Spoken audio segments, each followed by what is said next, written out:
Hi guys, this is Nate, and my topic today is crying is healthy.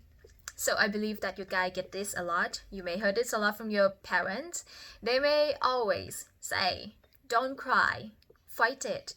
You have to win this. You have to be strong because crying is bad. Crying is for someone weak."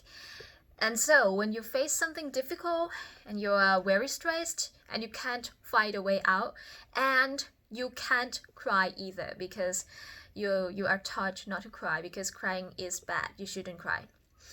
So, most people hate crying because it's the act that we see only a weak or hopeless person do.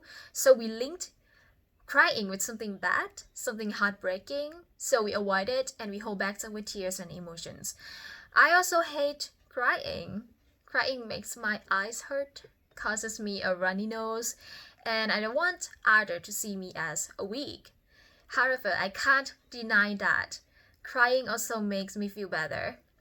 And lately, we have the COVID-19 virus situation, which results in us having to learn an online class, and I'm quite worried about my study. I'm worried about my health, and I also worry about the people that I love. And I believe that many of you guys are also stressed, including myself. The thing is that 2 or 3 days ago, I watched Korean series and the story is so touching that I can't hold back. I just cry a lot like a crazy. And it's very amazing that I feel so much better after that. I feel more relaxed, more refreshed. So I'm curious and I search a lot about how can it makes me feel better. And I found that crying is actually something healthy for you guys. And it changed my mind because as I mentioned before, I hate crying. It caused me runny nose, so I hate it. And now after a search, I changed my mind. So I want to change your mind too. I want to change the attitude that people linked crying with something bad, something unhealthy, or something weak.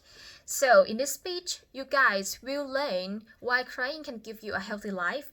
And I categorize those into 2 points, which are crying can boost your mental health and crying can boost your physical health. So let's get started with our first main point, right?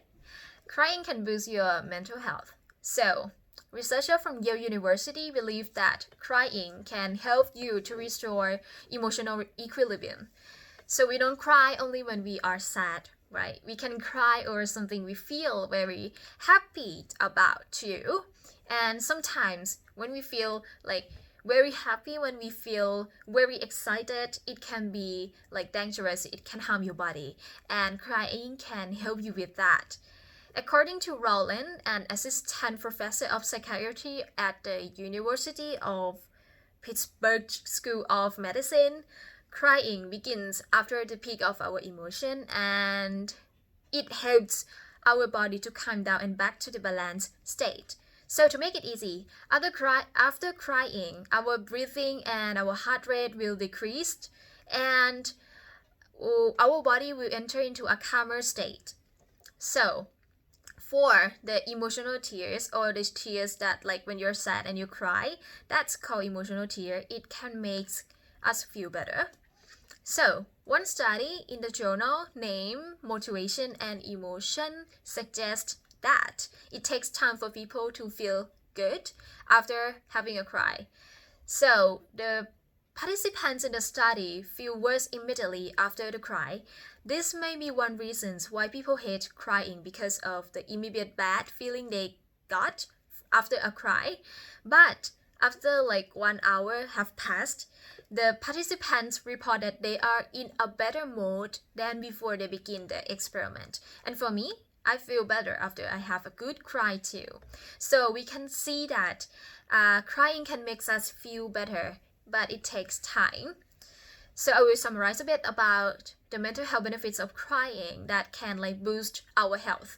First, crying helps us to calm down our mind from any emotions and back to the normal state, which is healthy. And second, it can lift our mood, but it takes time. So now let's move to how crying can help our physical health. So according to a study in 2014, is crying a self-soothing behavior? Crying can activate the parasympathetic nervous system that helps your body rest and digest.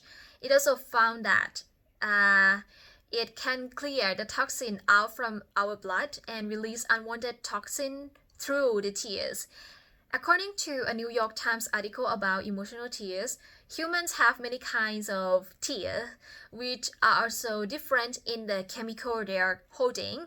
So we have bursar tears, which are in our eyes all the time. We have reflex tears, which clear away irritants, and we have emotional tears that we shed from like the sad or happy feelings.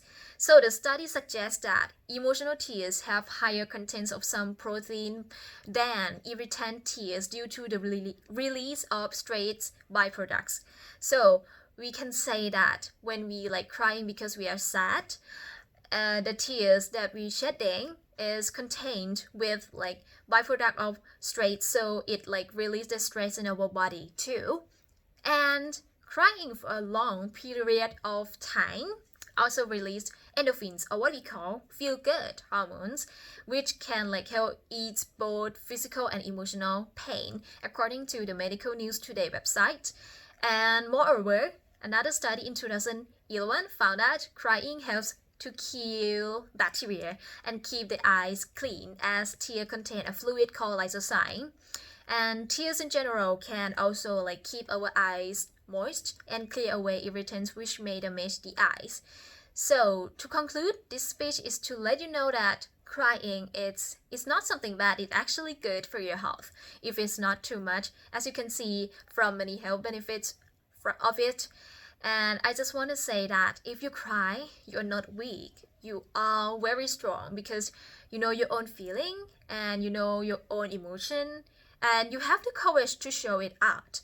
And after you let it all out, after you went, now you are like ready for anything that may come in your way. Thank you.